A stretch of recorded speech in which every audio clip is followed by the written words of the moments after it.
नमस्कार दोस्तों, आप सभी का YouTube चैनल पर हार्दिक अभिनंदन है। स्वागत करता हूं आप सभी का और उम्मीद करता हूं कि सब लोग अच्छे होंगे। देखिए, अपने बीच में टॉपिक चल रहा था आपका सामान्य हिंदी। सामान्य हिंदी में जो पहली इकाई में आपको रखा है व्याकरण खंड है और व्याकरण खंड ही आपको फर्स्ट सेमेस्टर में आना है। तो फर्स्ट सेमेस्टर में जो पहली चीज़ रखी गई है आपकी वो रखा है उपसर्ग, उसके बाद प्रत्यय, उसके बाद संधि और उसके बाद समास। तो क्लास चालू हो चुकी है कॉलेज में। जो बच्चे रेगुलर आते हैं कोई बात नहीं आते हैं तो वो थोड़ा सा रेगुलर अपनी वीडियो है उनको देखेंगे और सुनेंगे समझेंगे तो आपको बहुत कुछ हेल्प मिल जाएगी। तो देखिए, सामान्य चीज़ है जो आज से नहीं, आप 6वीं क्लास से पढ़ते आ रहे हैं, लेकिन फिर भी बच्चे गलती कर देते हैं और उनको यही पता नहीं होता उपसर्ग क्या है, प्रत्यय क्या है, प्रत्यय उपसर्ग में अंतर क्या है, वो नहीं समझ पाते। अरे सीधी बात है कि प्रत्यय और उपसर्ग दोनों ही एक शब्द रचना का हिस्सा है। तो देखिए, शब्दों की जो प्रक्रिया है जिसमें अपन उपसर्ग कहते हैं, तो उपसर्ग का मतलब है कि जो वे शब्द जो किसी मूल शब्द के पहले जोड़ते हैं वो उपसर्ग कहलाते हैं और वे शब्दांश जो किसी मूल शब्द के अंत में जोड़ते हैं वो प्रत्यय कहलाते हैं। तो दोनों का अंतर है। बस ध्यान ये रखना है कि उपसर्ग आपसे पूछा जाए उससे 2, 3, 4 शब्दों का निर्माण करवाया जाता है तो आपको उपसर्ग हमेशा पहले लगाना है और जो प्रत्यय है वो शब्द के अंत में लगाना है। बस उसी से आपके शब्दों का निर्माण होगा।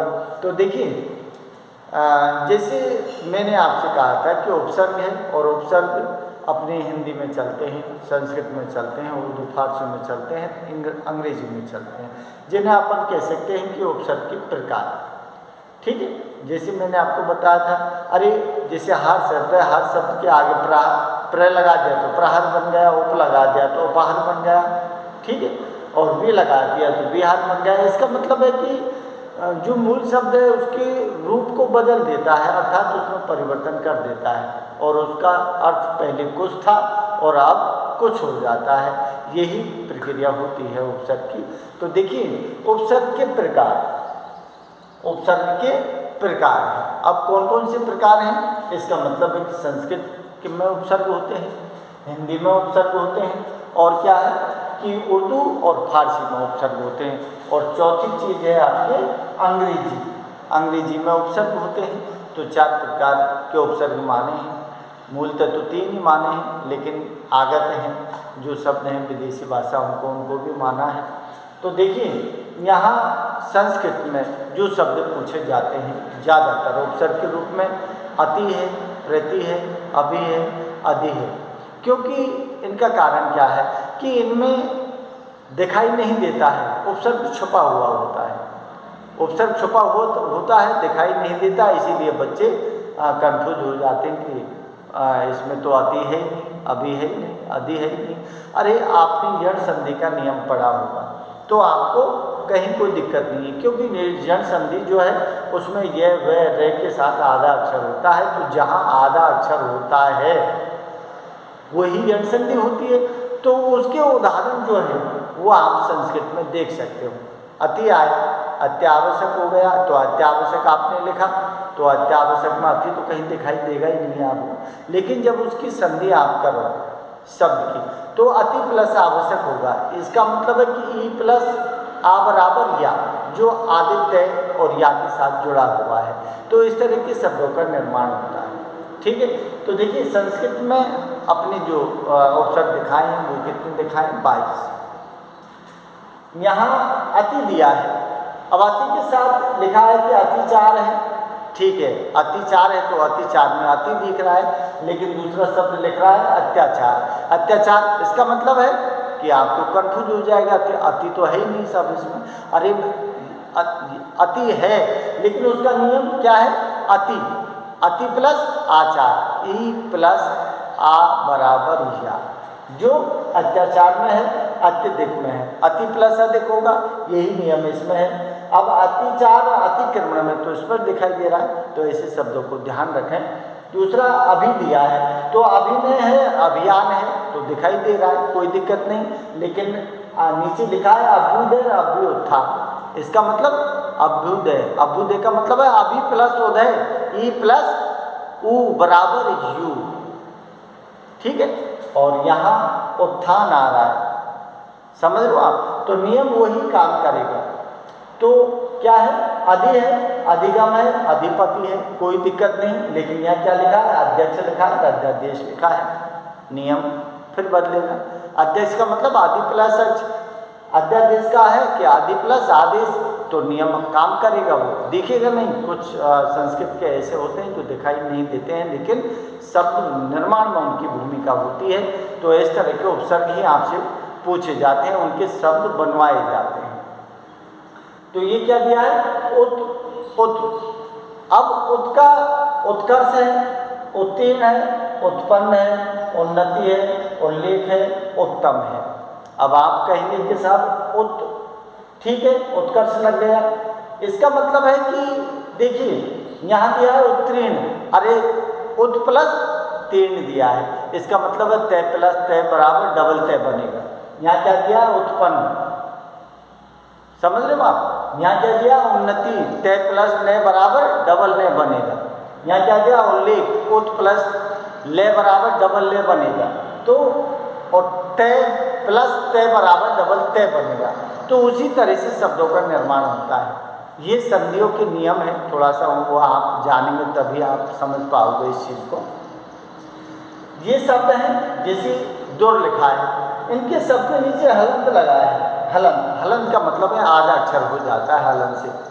तो दुर, यहाँ आपको ये आधा अक्षर रे ऊपर में उड़ा हुआ दिखाई दे रहा है, रे ऊपर, तो ये क्या है, दुर्जन है, दुर्लभ है, दुर्गुण है।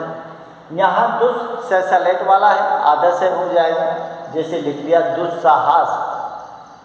यहाँ क्या है, दुस षटकोण वाला है, तो यहाँ क्या होगा, षटकोण वाला से आधा हो जाएगा। दुष्परिणाम है, दुष्कर है, दुस्तूर है, ये शब्द आपके बन जाएंगे। यहाँ से सरगम है, तो दुष्चरित्र है, दुस्शील है, आधा से में बदलेगा, ध्यान रखना इनका।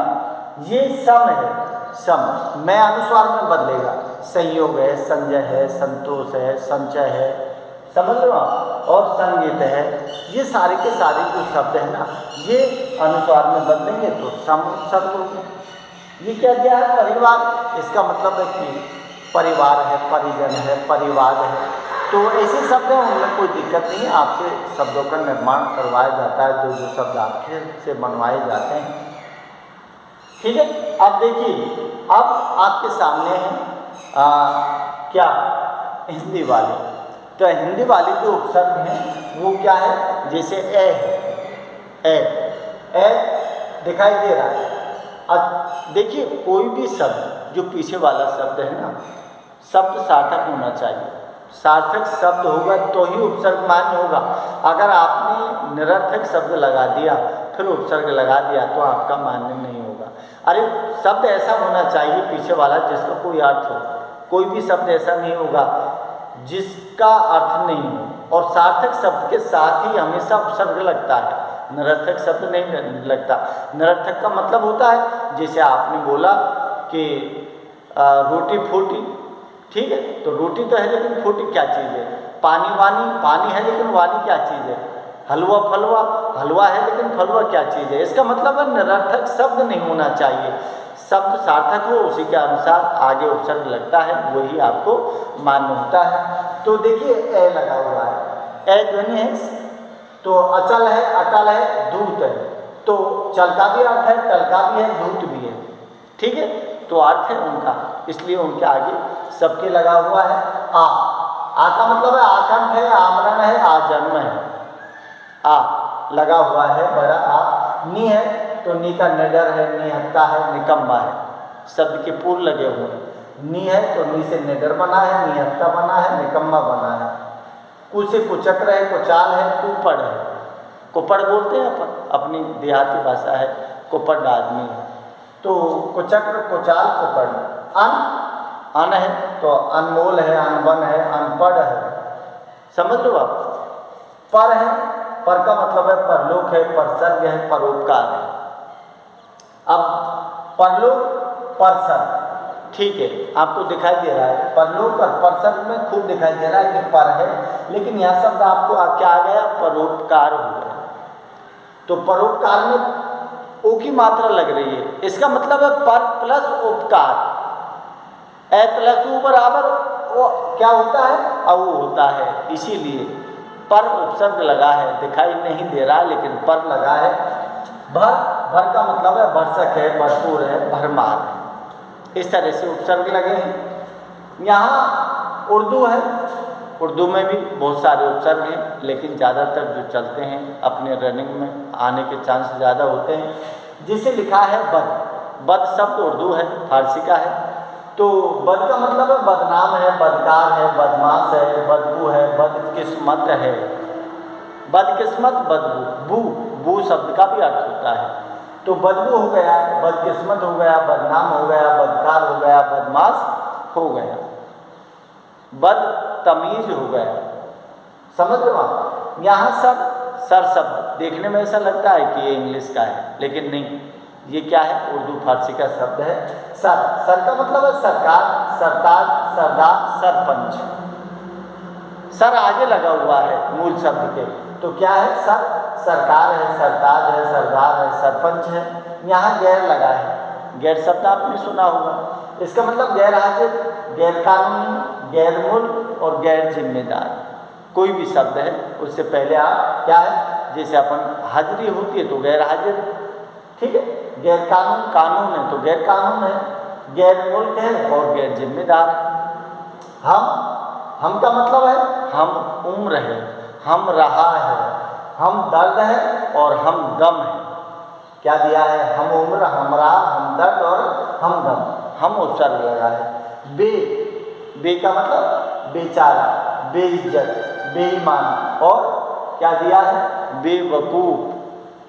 वकूफ बोलते हैं, बेवकूफ होता है, बेचारा, बेइज्जत, बेईमान, बेवकूफ।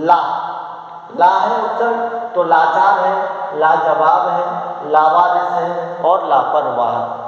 लापरवाह, लाचार, लाजवाब, लावारिस, लापरवाह ला शब्द से बना है, उपसर्ग है ला। यहाँ बा है, बा का मतलब है बाकायदा, बाइज्जत, बाअदब, बाकायदा, बाइज्जत, बाअदब। क्या दिया है, हर का मतलब है हर दिन है, हर साल है, हर दम है, हर बार है, ठीक है। तो ये शब्द क्या है, उर्दू और फारसी के शब्द हैं जो आपको चलन में चलते हैं।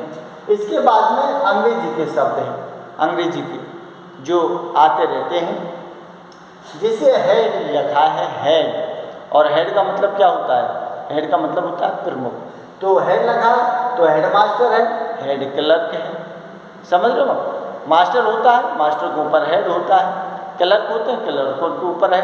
तो यहाँ क्या है, head master, head clerk, head उपसर्ग लगा है। यहाँ वाइस लगा है, वाइस, वाइस का मतलब होता है वाइस प्रेसिडेंट, प्रेसिडेंट होता है, वाइस का मतलब उप के लिए लगता है।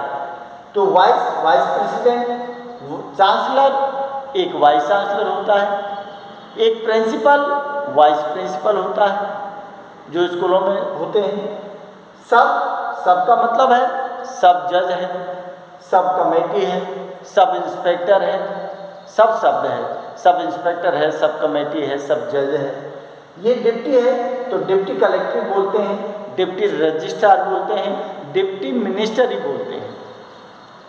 क्या दिया है, deputy collector, deputy registrar, deputy minister, समझ लो आप। तो यहाँ शब्द लगे हुए हैं। इधर चीफ, चीफ भी इंग्लिश का है, तो चीफ मिनिस्टर हो गया, चीफ जस्टिस बोलते हैं, चीफ मिनिस्टर हो गया और चीफ जस्टिस बोलते हैं। क्या है, जनरल, जनरल का मतलब है जनरल मैनेजर होता है, जनरल सेक्रेटरी होता है।